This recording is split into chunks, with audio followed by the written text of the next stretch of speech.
శుభోదయం. అందరికీ నమస్కారం. ఓం శ్రీకృష్ణ పరమాత్మనే నమః. ఆ నారాయణుని శ్లోకంతో ఈనాటి గీతాపారాయణాన్ని కొనసాగిద్దాం. నారాయణం నమస్కృత్య నరం చైవ నరోత్తమం దేవీం సరస్వతీం వ్యాసం తతో జయముదీరయేత్. వ్యాసం తతో జయముదీరయేత్. ఈనాటి శ్లోకములు 25, 26, 27, 28 4 శ్లోకాలు ప్రతిరోజు చదివే ప్రయత్నం చేద్దాం. 25వ శ్లోకం. అవ్యక్తోయమచింత్యోయం అవికార్యోయముచ్యతే తస్మాదేవం విజిత్వైనం నానుశోచితుమర్హసి. నానుశోచితుమర్హసి. దీని భావం, ఈ ఆత్మ అవ్యక్తమైనది. అంటే ఇంద్రియములకు కనిపించేది కాదు, దొరికేది కాదు. అచింత్యం, అంతేకాదు చిత్తానికి మనస్సుకు అందేది కూడా కాదు. వికారములు లేనిది, దీనికి ఎలాంటి భావాలు ఉండవు. దీనిని గురించి ఇట్లు తెలుసుకొనుము.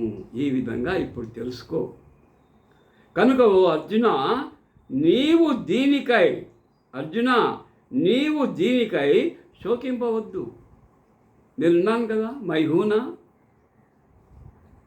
నీ యొక్క ఈ వైరాగ్యానికి కారణమైన దాన్ని నేను అలా తొలగించేస్తాను.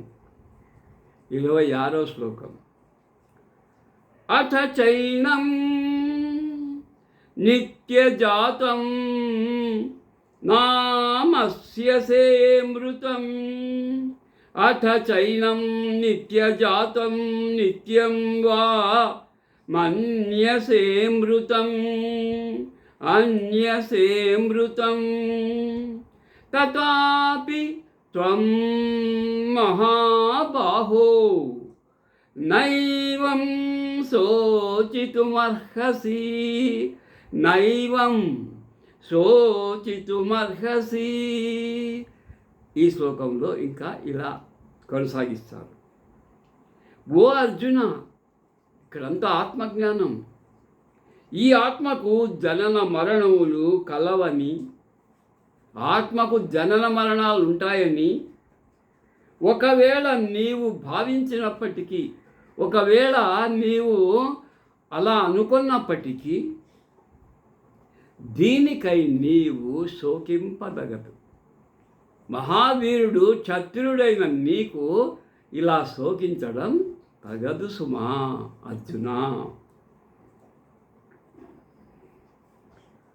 27వ శ్లోకం. జాతస్య హి ధ్రువో మృత్యుః ధ్రువం జన్మమృతస్య చ తస్మాదపరిహార్యేర్థే న త్వం శోచితుమర్హసి.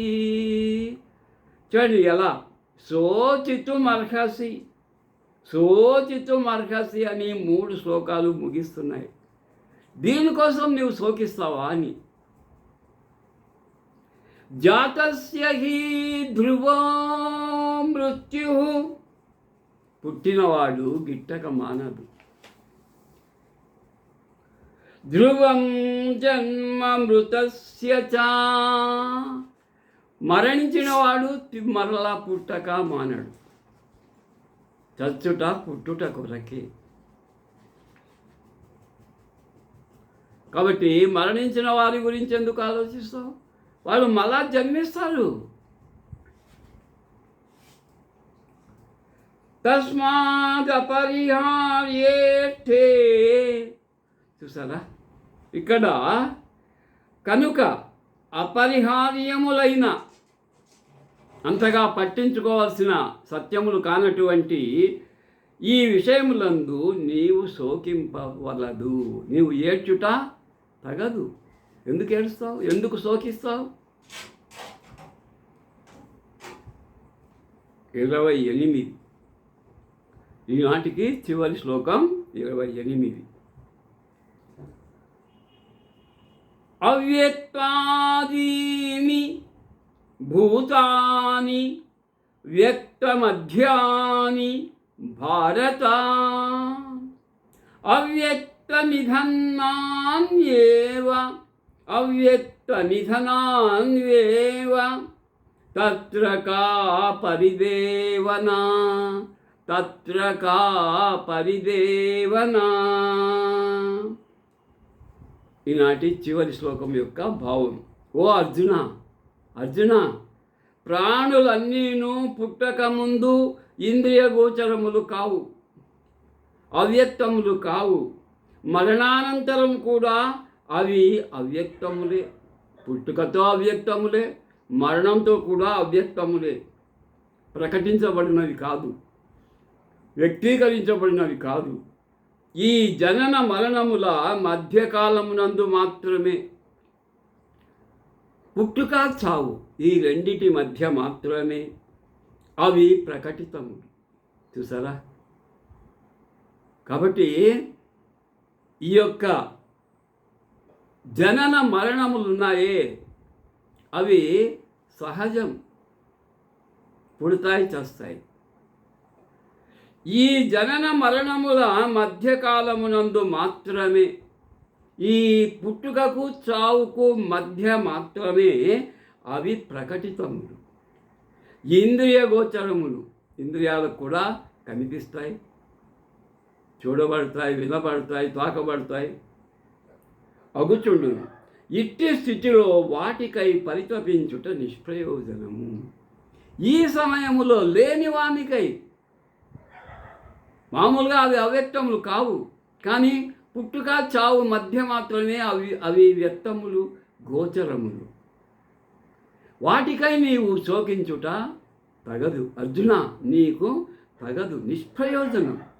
నువ్వు బాధపడుట, శోకించుట, నీవేదో చేస్తున్నావు, చంపుతున్నావు, ఇలా నీవు అనుకుంటా నిష్ప్రయోజనం, ఏ ఉపయోగం లేదు. కాబట్టి కర్తవ్యోన్ముఖుడవు కమ్ము, యుద్ధం చేయము. క్షత్రియుడు అన్నవాడు యుద్ధం చేయడానికే సైన్యంలో చేరావు. ఇప్పుడు పాకిస్తాన్తో యుద్ధం, శాంతి శాంతి అని నీవు వీర సైనికుడు, వీర జవాను, శాంతి శాంతి అంటే అవతలవాడు ఊరుకుంటాడా? వదలడు కదా, మీ ప్రాణాలు తీస్తాడు కదా, మీ మీద పడతాడు కదా. కాబట్టి అనవసరంగా శోకించవద్దు, యుద్ధానికి సిద్ధము కమ్ము.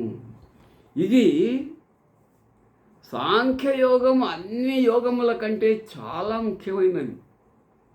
ఎందుకంటే ఇది జ్ఞానయోగం, నిజమైన యోగం. మనము భ్రమలో జీవిస్తున్నాం. నేను, నా భార్య, నా తమ్ముడు, మా అన్న, మా నాన్న, మా అమ్మ, నా కొడుకు, నా మనుమడు, నా మనుమరాలు, ఇదంతా భ్రాంతి. భ్రాంతిని వదులుకో.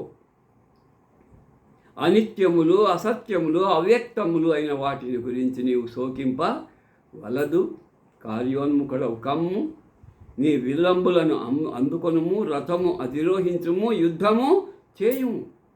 క్షత్రియుడు పుట్టినది ఎందుకు? క్షత్రియుడు అంటే ఏమి? కాపాడువాడు, రక్షకుడు. నేను లోకరక్షకుణ్ణి.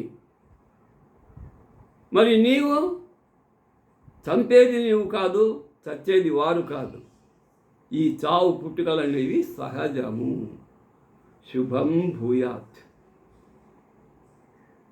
వసుదేవసుతం దేవం కంసచానూరమర్దనం దేవకీ పరమానందం కృష్ణం వందే జగద్గురుం. కృష్ణం వందే జగద్గురుం.